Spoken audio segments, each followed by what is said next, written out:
Hello friends, physics chapter 5 ગતિના નિયમો એમાં ઘર્ષણ અને સ્થિત ઘર્ષણ બળની આપણે વાત કરી ચૂક્યા છે.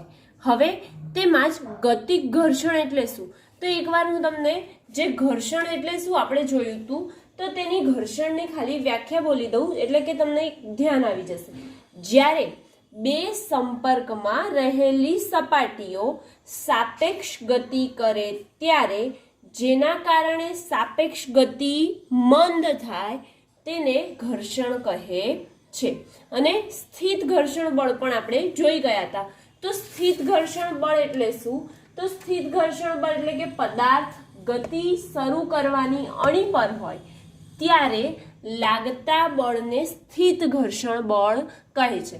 હવે આજે આપણે ગતિક ઘર્ષણ બળ શું છે એની ચર્ચા કરીશું અને તેનો અચળાંક શું આવે છે તે જોઈશું. બરાબર, તો હવે ગતિક ઘર્ષણ એટલે શું કે જ્યારે સપાટી પર રહેલો કોઈ પદાર્થ, શું કોઈક સપાટી છે એ સપાટી પર રહેલો પદાર્થ જ્યારે સપાટીને સમાંતર બાહ્ય બળ લગાડવામાં આવે, આ સપાટી છે તે સપાટીને સમાંતર જો બાહ્ય બળ લગાડવામાં આવે, હવે એ બાહ્ય બળ ધારો કે F છે, તો એ બાહ્ય બળ લગાડવામાં આવે તો મૂલ્ય મહત્તમ સ્થિત ઘર્ષણ બળ કરતાં કેવું થઈ જાય છે, એ બળનું મૂલ્ય વધી જાય છે.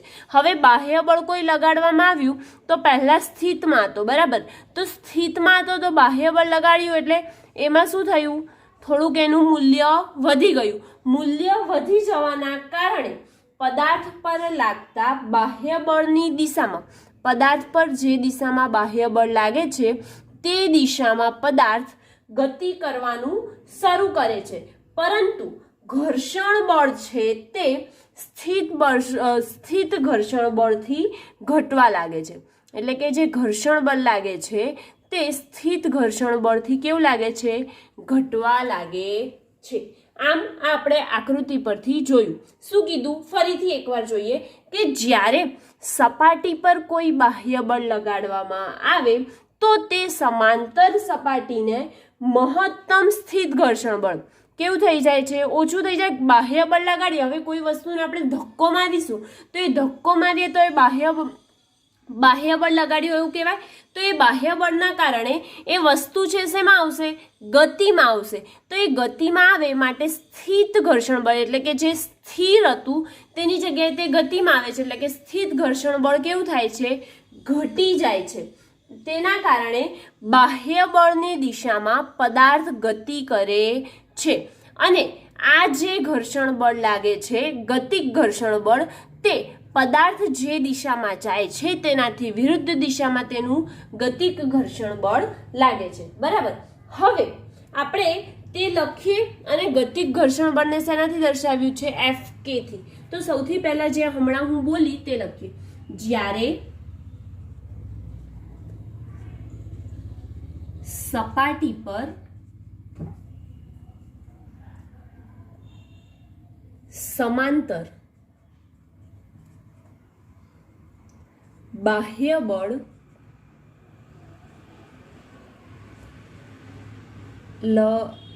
લગાડવામાં આવે તો મહત્તમ સ્થિત ઘર્ષણ બળ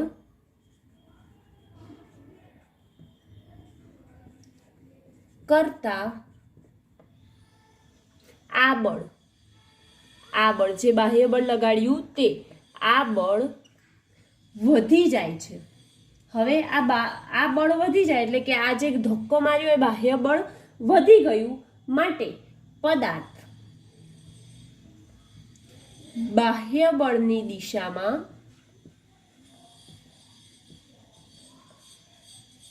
ગતિ કરે છે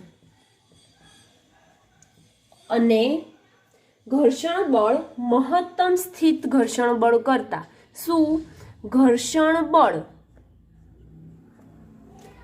મહત્તમ સ્થિત ઘર્ષણ બળ કરતા કેવું થઈ જાય છે, ઘટી જાય છે અથવા તો ઘટવા લાગે છે. એટલે કે મહત્તમ સ્થિત ઘર્ષણ બળ છે તેના કરતાં ગતિક ઘર્ષણ બળ કેવું થઈ જાય છે, ઘટી જાય છે. માટે એફએસ ઇઝ ગ્રેટર ધેન શું થયું, એફકે થાય. બરાબર. હવે આપણે જો ગતિક ઘર્ષણ બળની વ્યાખ્યા લખવી હોય તો લખી શકીએ. તેની વ્યાખ્યા સંપર્કમાં રહેલી, આના પરથી જ લખીએ છીએ, સંપર્કમાં રહેલી એટલે કે આ કોઈ સંપર્કમાં રહેલી છે, સંપર્કમાં રહેલી સપાટીઓની સાપેક્ષ ગતિ નો વિરોધ કરતા. શું? સંપર્કમાં રહેલી સપાટીનો સાપેક્ષ ગતિનો વિરોધ કરતા એટલે કે આ વિરોધ કરે છે, સાપેક્ષ ગતિ જે કરે છે એનો વિરોધ કરે છે. વિરોધ કરતા ઘર્ષણ બળને ગતિક ઘર્ષણ બળ કહે છે. અને આપણે તેને શેનાથી દર્શાવીએ છીએ, એફકે થી દર્શાવવામાં આવે છે. હવે ગતિક ઘર્ષણ બળના નિયમો જોઈએ. તો ગતિક ઘર્ષણ બળના નિયમો જોઈએ. તેમાં સૌપ્રથમ શું, પેલામાં પણ હતું, સ્થિત ઘર્ષણ બળના નિયમોમાં હતું કે સ્થિત ઘર્ષણ બળ એ સંપર્ક સપાટીના ક્ષેત્રફળ પર આધારિત રાખતું નથી. એવી જ રીતે ગતિક ઘર્ષણ બળ છે તે સંપર્ક સપાટીના ક્ષેત્રફળ પર આધારિત નથી. તો પહેલું લખીએ કે આ બળ સંપર્ક સપાટીના ક્ષેત્રફળ પર આધારિત નથી. અને બીજો નિયમ લખીએ તો બીજામાં એવું લખી શકીએ કે તે તેની ક્ષેત્રફળ પર આધાર નથી અને તે તેનો વેગ વધે છે, ગતિ કરે એટલે કે તેનો વેગ, તો તેના સાપેક્ષ વેગ પર પણ આધારિત નથી. કોણ? ગતિક ઘર્ષણ બળ. બરાબર. તો સાપેક્ષ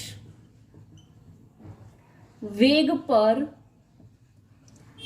આધારિત નથી. અને ત્રીજું આપણે જે સ્થિત ઘર્ષણ બળમાં લખ્યું હતું તે જ ગતિક ઘર્ષણ બળ લંબ બળના સમપ્રમાણમાં છે. શું? ગતિક ઘર્ષણ બળ. આ જે ગતિક ઘર્ષણ બળ છે તે લંબ બળ કયું લાગે? એન લાગે. એ લંબ બળના સમપ્રમાણમાં છે. ગતિક ઘર્ષણ બળ એ લંબ બળના સમપ્રમાણમાં છે. હવે સમપ્રમાણમાં છે તો આને આપણે લખવું હોય તો કેવી રીતે લખાય? ગતિક ઘર્ષણ બળ Fk is proportional to લંબ બળ n. Fk is proportional to n થાય. બરાબર. હવે આનો જો પ્રપોઝનાલિટી એટલે કે સમપ્રમાણતા કાઢવા માટે આપણે કોઈ અચળાંક મૂકીએ તો લખી શકીએ કે Fk બરાબર μkn. હવે મ્યુકે બરાબર શું છે? તો મ્યુકે એ ગતિક ઘર્ષણાંક છે. બરાબર. તેથી મ્યુકે બરાબર Fk અપોન શું થઈ જશે? n અપોનમાં આવે માટે મ્યુકે બરાબર Fk અપોન n થાય. એટલે કે ગતિક ઘર્ષણાંક એટલે ગતિક ઘર્ષણ બળ અને લંબ બળનો ગુણોત્તર. શું? ફરીથી ગતિક ઘર્ષણ બળ Fk અને લંબ બળના ગુણોત્તરને ગતિક ઘર્ષણાંક મ્યુકે કહે છે, જે પરિમાણ રહિત હોય છે. શું? તેનું પરિમાણ હોતું નથી. એટલે કે પરિમાણ રહિત હોય છે.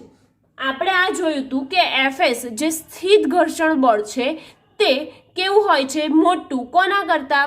ગતિક ઘર્ષણ બળ કરતા. અહીંયા જે લખ્યું તેના પરથી આપણે કર્યું. બરાબર.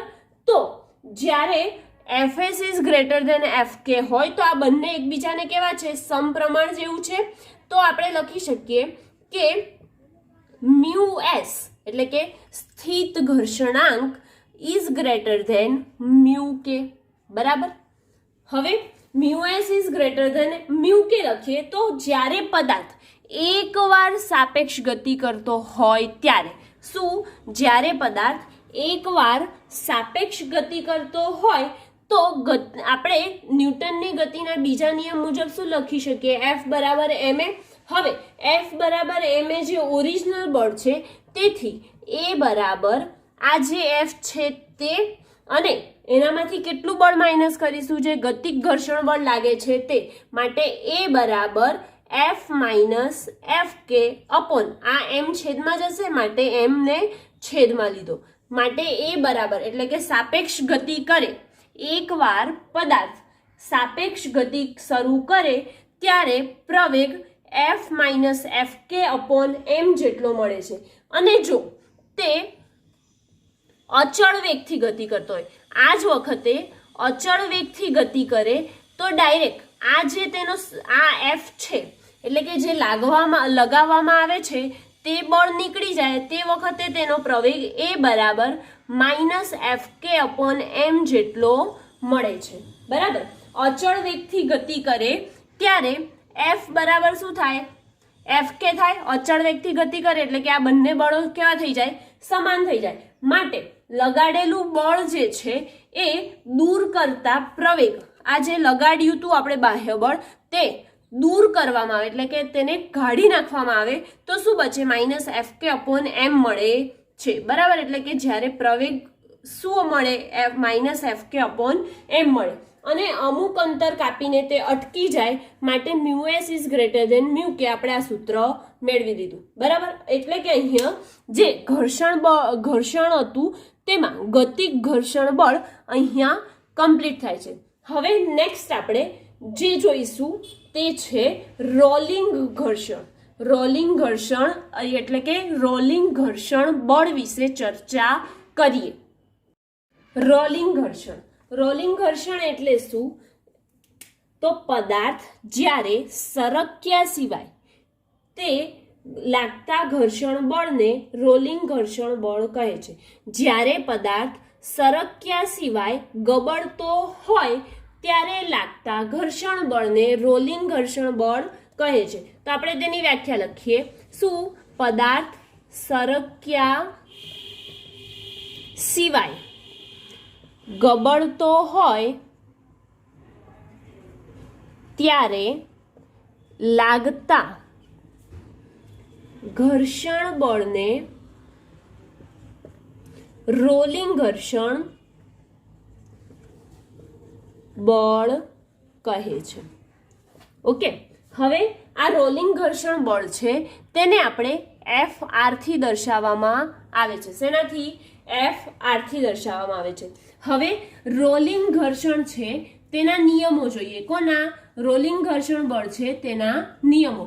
તો આપણે જેવી રીતે સ્થિત ઘર્ષણ બળ અને ગતિક ઘર્ષણ બળમાં આપણે જોયું હતું, તેવી જ રીતે રોલિંગ ઘર્ષણ બળ જે છે તે તેના સંપર્ક સપાટીના ક્ષેત્રફળ પર આધારિત નથી. તો આપણે લખી શકીએ કે રોલિંગ ઘર્ષણ બળ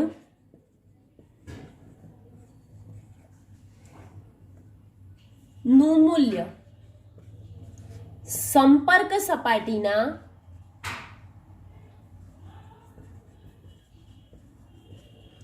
ક્ષેત્રફળ પર આધારિત નથી. ઓકે. હવે જે રોલિંગ ઘર્ષણ બળ છે એટલે કે જે ગોળો આમ ફરે ત્યારે રોલિંગ ઘર્ષણ બળ લાગે છે તે તેના લંબ બળના સમપ્રમાણમાં હોય છે. રોલિંગ ઘર્ષણ બળ એટલે શેનાથી દર્શાવીએ છીએ? FR. બળ એ લંબ બળના સમપ્રમાણમાં હોય છે. ઓકે. હવે એને આપણે જો સૂત્રના રીતે લખીએ તો FS ઇઝ પ્રપોઝનલ ટુ N. પ્રપોઝનાલિટી કાઢવા માટે અચળાંક મૂકી. હવે જાણી ગયા હશો કયો અચળાંક મૂકવાનો? ઘર્ષણ અચળાંક મ્યુ FR લીધું, સોરી FR લીધું છે અહીંયા. માટે અહીંયા પણ શું આવશે? રોલિંગ માટે FR એટલે કે અહીંયા મ્યુ R અને અહીંયા N. મ્યુ R એ શું છે? તો મ્યુ R આપણે જાણી ગયા. શું છે મ્યુ R? બરાબર રોલિંગ ઘર્ષણાંક. બરાબર. હવે રોલિંગ ઘર્ષણાંક મ્યુ આર છે, તેથી મ્યુ આર બરાબર એફ આર અપોન એન થાય. તેથી આપણે મ્યુ આર બરાબર એફ આર અપોન એન લખીએ તો તેની વ્યાખ્યા જોઈએ તો શું થાય કે રોલિંગ ઘર્ષણ બળ અને તેના પર લાગતા લંબ બળના ગુણોત્તરને મ્યુ આર કહે છે, એટલે કે રોલિંગ ઘર્ષણાંક કહે છે. તે પરિમાણ રહિત છે. કેવું છે? પરિમાણ રહિત છે. હવે આ જે હું કહું છું તે ધ્યાનથી સાંભળજો. વલય અથવા ગોળો, વલય અથવા તો કોઈ ગોળો છે, તે ગોળો સમક્ષિતિજ સમતલ સપાટી છે તેના પર સરક્યા સિવાય ગબડે છે. શું? સરક્યા સિવાય ગબડે ત્યારે દરેક ક્ષણે પદાર્થ અને સમતલ વચ્ચે માત્ર એક જ સંપર્ક બિંદુ હોય છે. જ્યારે રોલિંગ દળો છે એટલે કે સરક્યા સિવાય તે ગબડે છે. બરાબર. હવે આ ગોળો છે તે સરક્યા સિવાય ગબડતો હોય ત્યારે તેમની વચ્ચે એક જ સંપર્ક બિંદુ હોય છે તેની સપાટી જોડે. તો તે ક્ષણે એક જ સંપર્ક બિંદુ હોય તો તેનામાં સાપેક્ષમાં કોઈ ગતિ થતી નથી. એક જ સંપર્ક બિંદુ હોય તો તેની સાપેક્ષમાં કોઈ ગતિ થતી નથી. એક જ હોય છે માટે તેના સાપેક્ષમાં કોઈ ગતિ થતી નથી. હવે આ કોઈ પણ ગતિ થતી નથી માટે સ્થિત ઘર્ષણ શૂન્ય થઈ જાય છે અને ગતિક ઘર્ષણ પણ શૂન્ય થઈ જાય છે. સંપર્ક બિંદુ એક જ હોય છે માટે સાપેક્ષમાં કોઈ ગતિ થતી નથી, તો સાપેક્ષમાં કોઈ ગતિ થતી નથી માટે ગતિક અને સ્થિત ઘર્ષણ શૂન્ય થાય છે. આ ગતિક ઘર્ષણ શૂન્ય થાય છે માટે આવા પદાર્થો અચળ વેગથી ગતિ કરતા હોવા જોઈએ, પરંતુ કંઈક અવરોધ નડે ત્યારે તેની ગતિ શું થઈ જાય છે? ધીમી પડે છે. ક્યારે ધીમી પડે? જ્યારે કોઈક અવરોધ નડે ત્યારે. બરાબર. હવે તમારી પાસે જે ગતિક ઘર્ષણ છે તે અને સ્થિત ઘર્ષણ છે તે એ બંને આપેલા દળના પદાર્થ માટે, કોઈ પણ દળનો આપણને પદાર્થ આપ્યો છે, ધારો કે આ ગોળો આપ્યો છે, એ આપેલા દળના પદાર્થ માટે રોલિંગ ઘર્ષણ, શું?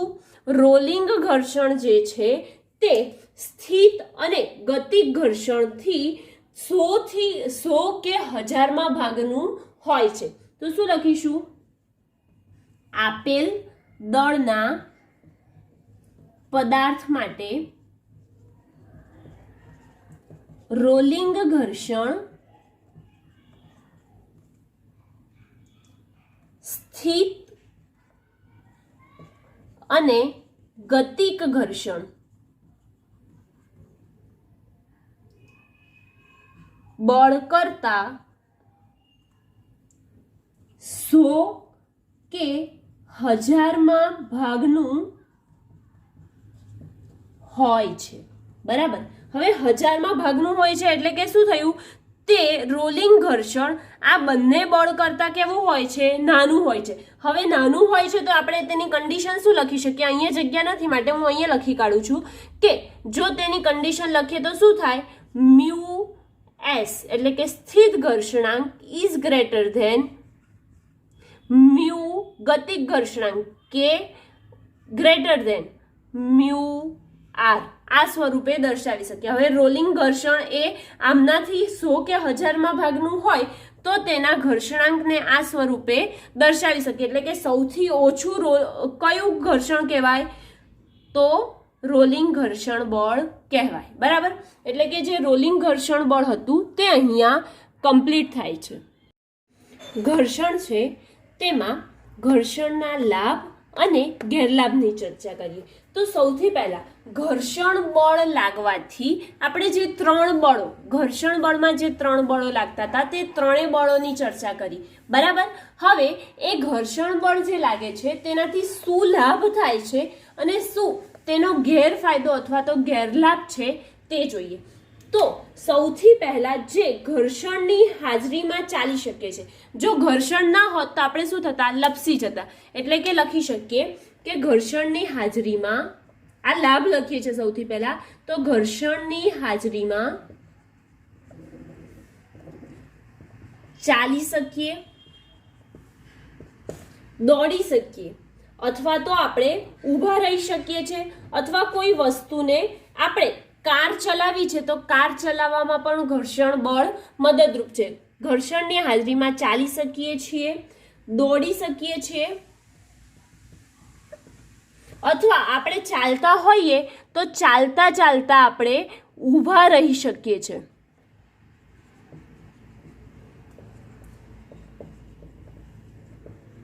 જો ઘર્ષણ ના હોત તો આ પરિસ્થિતિ ઉત્પન્ન જ ના થતી, માટે ઘર્ષણ બળ જરૂરી છે. બરાબર.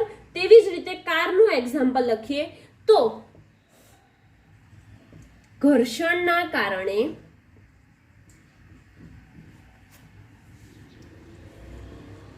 કારને ગતિ કરાવી શકીએ છીએ. હવે આપણને આ જે પેનથી કે કશાથી પણ લખીએ છીએ તો એમાં ગ્રીપ હશે, એટલે કે આપણી પકડ હશે, ઘર્ષણ હશે, એના માટે લખી શકીએ છીએ. જો ઘર્ષણ ના હોત તો શું થતું, તે પેન લપસી જતી, તો આપણે લખી જ ના શકતા.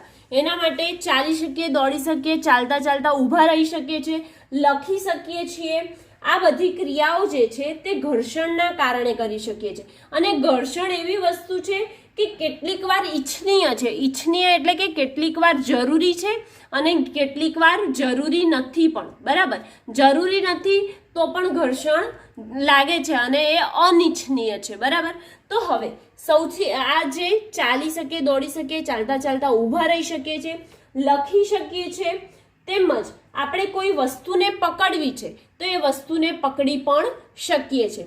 અને ઘર્ષણ જો લાગતું ન હોત તો આપણે જે સડક પર એટલે કે રોડ પર આપણે ગાડી ચલાવીએ છીએ તે ગાડી ચલાવી શકતા નહીં. બરાબર.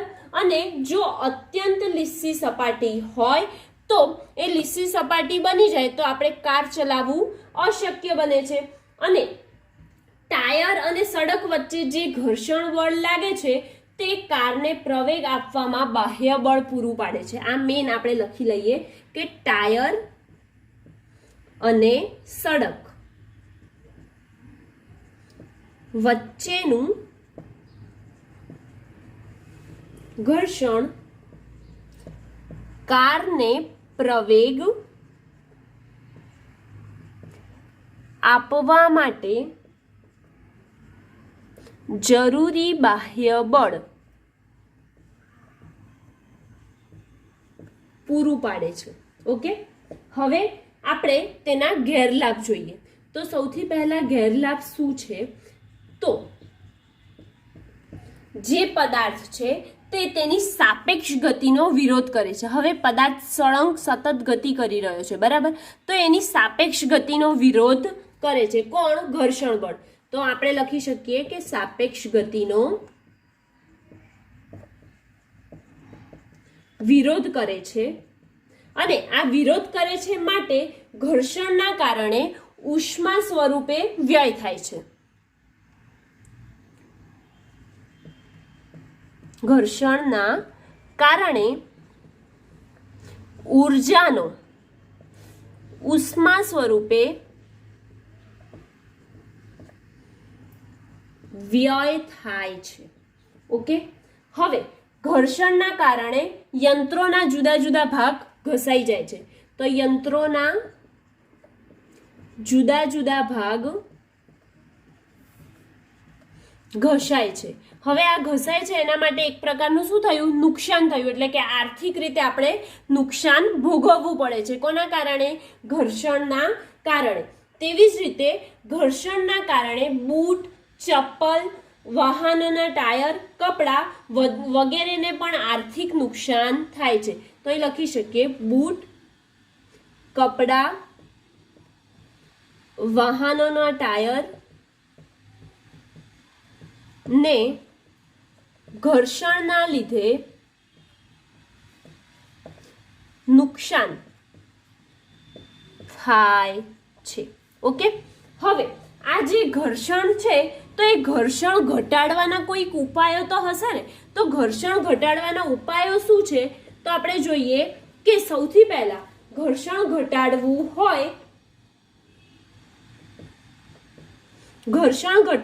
હોય તો યંત્રોમાં ગતિક ઘર્ષણ અટકાવવા માટે ઊંજણ તેલ પૂરવામાં આવે છે. શું? ઊંજણ તેલ વપરાય છે. શેના માટે? ઘર્ષણ ઘટાડવા માટે. હવે કોઈ વસ્તુ છે એટલે કે કોઈ યંત્ર છે તો એ મશીનરી કામ કરે છે તો એમનામાં જો ઓઇલિંગ કરી દઈશું, ઓઇલિંગ કરી દઈએ એટલે કે ઊંજણ તેલ પૂરવામાં આવે તો તે ઇઝીલી મૂવમેન્ટ થાય. એના માટે ઊંજણ તેલ વાપરીએ તો તેનું ઘર્ષણ આપણે ઓછું કરી શકીએ છીએ. બંધ તો એટલે કે બિલકુલ ઘર્ષણ બંધ થઈ જાય એટલે કે મળે જ ના એવું તો બનતું નથી, પરંતુ ઓછું કરી શકીએ છીએ. તેવી જ રીતે યંત્રોના ગતિશીલ ભાગ વચ્ચે બોલ બેરિંગ્સનો ઉપયોગ થાય છે. શેનો? ગતિશીલ ભાગ. યંત્રો છે તેના ગતિશીલ ભાગ વચ્ચે બોલ બેરિંગ્સનો ઉપયોગ થાય છે. બોલ બેરિંગ્સનો ઉપયોગ થાય છે એટલે કે બોલ બેરિંગ કેવી રીતે હોય તો આ ધારો કે કોઈ યંત્ર છે, બરાબર. આ યંત્રની સપાટી છે, એની વચ્ચે જો ગોળ આવી રીતે એની સપાટી જોડે જ આવી રીતે ગોળ બોલ બેરિંગ્સ મૂકેલા હોય તો એ ગતિ છે કેવી રીતે કરી શકે? સરળતાથી કરી શકે. માટે બોલ બેરિંગ્સની રચના પણ કરી શકીએ છીએ. અને તેવી જ રીતે એક હજી મુદ્દો જોઈ લઈએ કે ઘર્ષણને ઘટાડાય કેવી રીતે. તો જે સાપેક્ષ ગતિ કરતા હોય, બરાબર, સાપેક્ષ ગતિ કરતા હોય તો તેવી ઘન સપાટીઓની વચ્ચે હવાની પાતળી ગાદી જાળવી રાખીને ઘર્ષણ ઘટાડી શકાય છે. એટલે કે સાપેક્ષ ગતિ હોય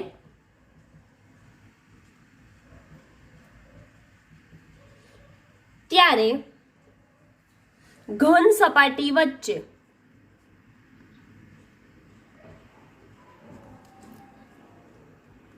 હવાની પાતળી ગાદી જાળવી રાખીને ઘર્ષણ ઘટાડી શકાય છે. ઓકે, હવાની પાતળી ગાદી એટલે કે બલૂન જેવી રચના કરવામાં આવે, ફુગ્ગા જેવી રચના કરવામાં આવે તો એ હવા જેવી પાતળી જારી બની જાય છે અને એ જારી બની જાય એના કારણે ઘર્ષણ ઓછું લાગે છે. આમ આપણે ઘર્ષણ અટકાવી શકીએ છીએ. તો અહીંયા જે ઘર્ષણ બળ હતું તેના 3 મુદ્દા અને ઘર્ષણના લાભ, ગેરફાયદા અને તેને ઘટાડવાના ઉપાયો આપણે અહીં જોઈ લીધા. એટલે કે ઘર્ષણ બળ અહીંયા કમ્પ્લીટ થાય છે. ઓકે, હવે જ્યારે નેક્સ્ટમાં જોઈશું ત્યારે વર્તુળાકાર ગતિમાં જે કેન્દ્રગામી બળ લાગે છે તેની ચર્ચા કરીશું. પછી જે સમતલમાં ગતિ થાય વક્રાકારે, તો તે વક્રાકારે કારની ગતિની અને તેનું વજન બળ, તેનું લંબ પ્રતિક્રિયા બળ અને તેનામાં કેટલું ઘર્ષણ બળ લાગે છે તેની ચર્ચા આપણે નેક્સ્ટ વિડીયોમાં કરીશું.